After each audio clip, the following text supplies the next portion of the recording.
Okay, here we are in Axis Empires. This is the beginning of winter, November, December, back in 44. Japanese opened things up, and I had to fiddle with the cards again because I'm just not in the pace of the play, and I was making mistakes. But they dropped this was not a case. This was one I did yesterday, actually. Imperial Directive Jet Fires. They didn't get anything. They got a Bushido, which ended up not really showing up as anything. That's gonna go on the board, actually.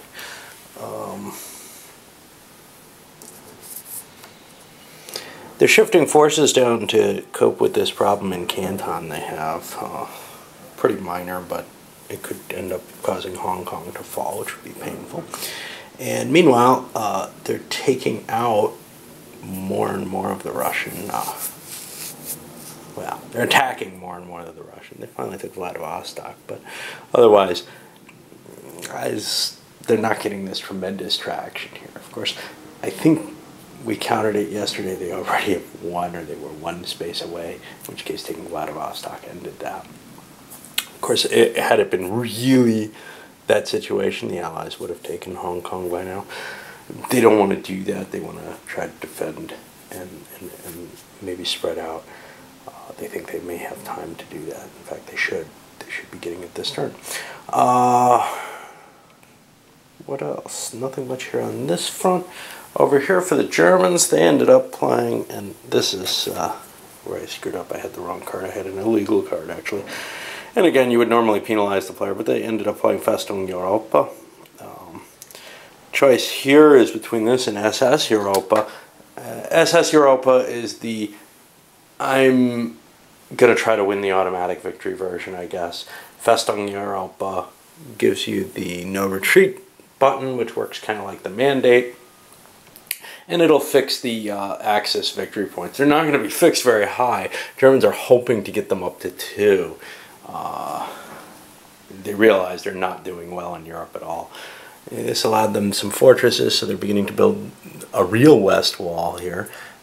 But they can't really defend some of the better territory, and they're probably going to get knocked out of some of that before they can fortify, and they may just never really be able to build that wall that they want. Meanwhile, they've got some SS units showing up, which would have been helpful if they had been in place in a more strategic locations. Ended up making some attack in the north that didn't really get them anywhere. In the south, though, they're still rolling up that Russian front. There's kind of this back and forth. You know, as the Germans run out of steam, they got to pull back and defend their line, or as the Russians can attack coming out of these cities, which the Germans can't really garrison them all. Getting rid of this will help, but it doesn't give any guarantees. Sevastopol looked like a painful thing to crack, and they kind of failed and took a loss. Well, took an exchange here in Baku, Air Force, etc. Not enough to push that over. Winter doesn't make it any easier because the retreats get reduced. Onward to the Allies. Okay, let's look at what the Western Allies have done. Operation Galvanic, and I need to play a card. Doing a horrible job of remembering things here at this point. Some forces in the delay pool. Something of a major naval battle ensued around the invasion down here of Majuro. I suppose the Japanese are able to get their naval support from here. It's in supply, and but the U.S. was able to land there. The reason being, it's within 3 spaces of this, so they could use air support to project their power in, and it's not within 3 of the nearest Japanese base. And Eniwak is, or Eniwetak, sorry, is actually where the U.S. is targeting here. They would have loved to get over to the Philippines, but they couldn't hit that because the Japanese actually have an air force here that would have been able to knock out yet another unit. Actually, they might have been able to, because I see they have 1 air force there. There's only 1 surface fleet there. Oh no, the interceptor too. So they would have just been able to prevent a Philippine invasion. Trying to build up for that. Well, the Japanese have more coming. So this was the one thing they could do, along with shipping more troops here towards the Netherlands East Indies for the attack there. Over in Europe, I don't remember about that card. Operation Sledgehammer, nothing too exciting here, except I haven't applied the French Liberation yet. That'll happen in a moment. But the Allies continued their pressure against the Germans. The Fortress Europa counters, which have been placed here, well, I screwed up with fortress conversion and with doing two steps of infantry for a two-step fortress. It doesn't work that way. It's one step of infantry for a two-step fortress. One of those little differences that slipped my mind. I had actually thought about it before I did the conversions, but you know, there's so much to remember in this game that it slipped my mind within the one turn that I was building them. I tried to rectify that as much as I could. The Allies didn't end up gaining much ground, in part because of that. I have to do the Vichy liberation. Oh, and there was a big air battle surrounding that too, which we see here. Lots and lots of forces being put aside. We'll have to see what the Vichy liberation turns out as. Nothing terribly unexpected there. The Vichy units are removed from the map. One goes in the delay box. Actually, the rest go over here into the force pool, even though they've got a delay stripe, and they're now part of the Western Allies again. Some limited French forces can be built and added into the force. This is actually a big deal because the Allies don't have a lot of minor allies. They have the Swedes, who are fully built, 357, not strong enough to attack Copenhagen yet, even though I pulled some Germans off Copenhagen to try to defend against the French attack. Alright, on to the Ruskies.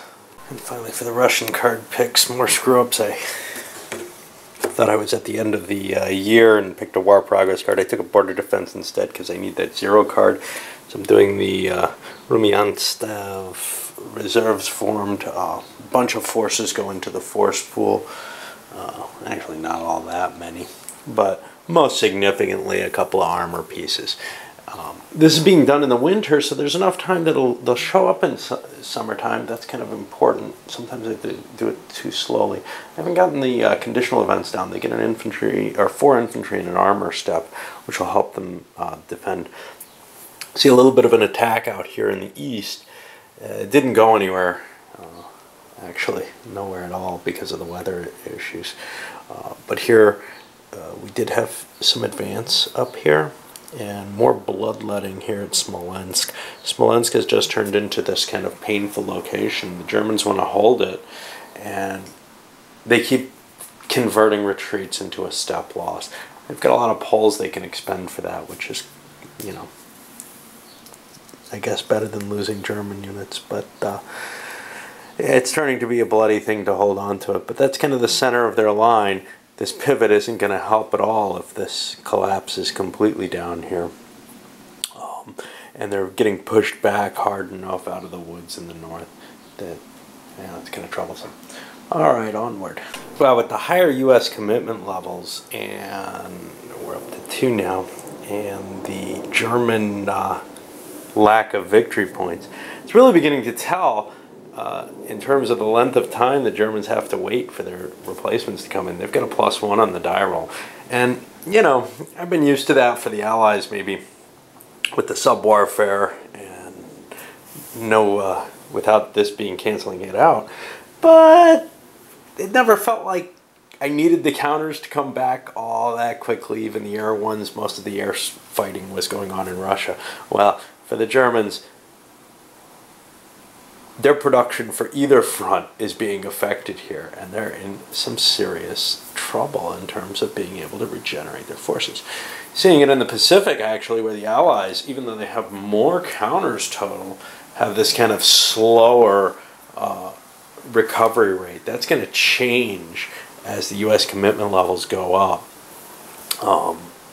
And the U.S., because of the more counters, because Japan's fighting in Russia as well and committing some of the air units there, is finding themselves regularly able to conduct an invasion. But they're not shoestring invasions here. but it feels like they, in fact, they're very heavy commitments, but it feels like every single thing is so closely, it's a very close run thing. It's not like I have an extra counter or two that I feel like I have when the Japanese were doing theirs. It's kind of an interesting feeling, though, and again, I've mentioned this a couple of times, the lack of the big battle. So, an invasion, with the naval battles and whatever that go on it, it's all known.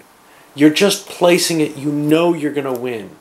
You don't have any luck factor in here. There's no midway here, right? There's no, the Japanese didn't go into midway thinking just to attrition. They wanted the island. Well, you will never make that mistake in this game, unless you're silly, which I may be, but somebody clever will never make the mistake because they can look at the counters and say, I can't win. If they know the rules and they know the counters. That's somewhat disappointing. You don't have that here in the East. I mean, you can say, I can't win the air battle, but this is kind of what I was saying is, like the blitz on land is so important in the Eastern Front, likewise, actually, those naval battles, it feels a little weak to me to be playing a game revolving around them where there's no chance whatsoever. Does that mean your invasion automatically succeeds? Well, yeah, it depends. If you're looking at a detachment, which quite often is the case, yeah, you get the naval power there, you win. Okay? If you're looking, though, where there's a ground force, it's possible that things could become a lot uglier. But to me, those key events of the naval battles and who controls what area, it being a pure strategy decision and not one involving any risk, that disturbs me. Risk beyond, how long will my things be out before, from this engagement? But no risk in terms of, am I going to be able to do this or not? And it feels a little funny to me. It may just be I'm so used to it in other games, but it doesn't feel to be a parallel to the kind of decision making you're making in Europe. Entering 1945, not a lot more happening here. The Japanese grabbed Canton using one of their Szechuan units. Other than that, really kind of stalemate. They're fighting the Russians, but they're not getting any traction. It's tough. Here they're almost going to succeed. And once they get there, then they can maybe undermine things here at Irkutsk. Over on this front, hey, the Russians cleared out in the south again. Baku, down to one step. Still holding out, though. A lot of attrition going on up here where the Germans are trying to attack and trying to gain something. They're just getting hurt. And the Germans upgraded their fortifications here. I think you're only allowed one per hex. I'm not sure. I didn't look it up. Certainly they would want to double up, so I'm going to look and see if they can. I've also got a unit here that looks like it should be moving somewhere more exciting. We'll see. Oh, bother. Well, this teaches me to look up rules before I do things. Yeah, something that happens all along. Well, Germany can only create the Fortress Europa ones, one per hex, and only once the no retreats on the marker, on the map. Well, it isn't yet. And,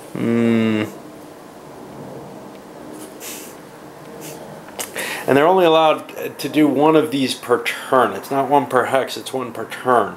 So this wall that I threw up of fortifications is completely illegal. I just don't know what to do about it.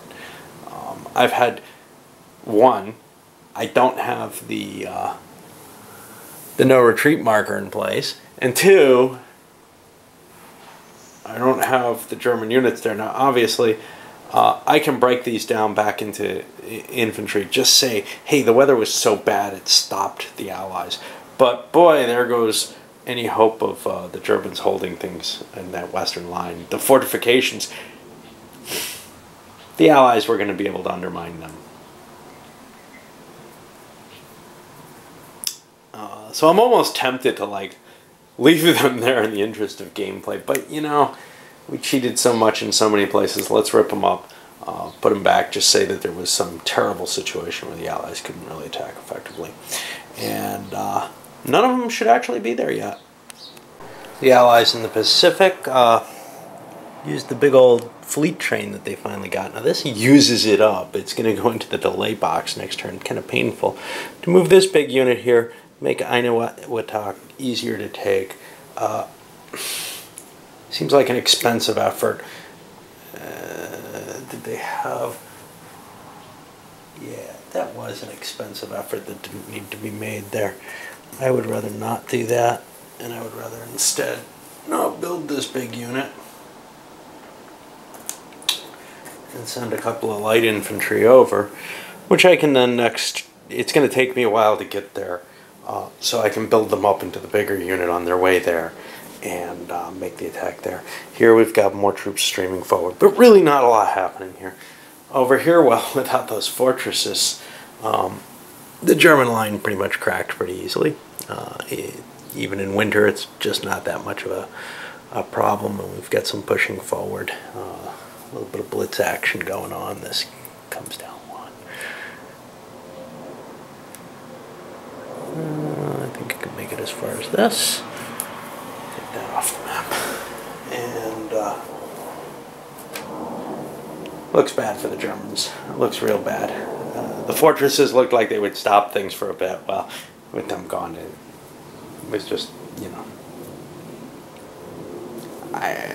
they would have been pulling more troops off the Russian line, I think. I don't know, but there's just no answer at this point.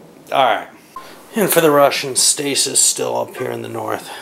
You know, moving around, trying to get something, but nothing gets moving. And not too far from that here in Russia, although they are pushing forward. They got one hex. They made a little bit more pain in Smolensk, and you know, they're definitely costing the Germans something where they weren't before, and largely it's all these headquarters. Those are such a huge bonus. Not just the extra firepower that you can shift from outside that space, but the column shifts. It's making it almost impossible to attack the Russians with the density of them they have. And Russian attacks are, you know, not a sure thing by any means, but becoming fairly successful most of the time because of them. So it's looking like the beginning of the end in the east as well as in the west for the Germans.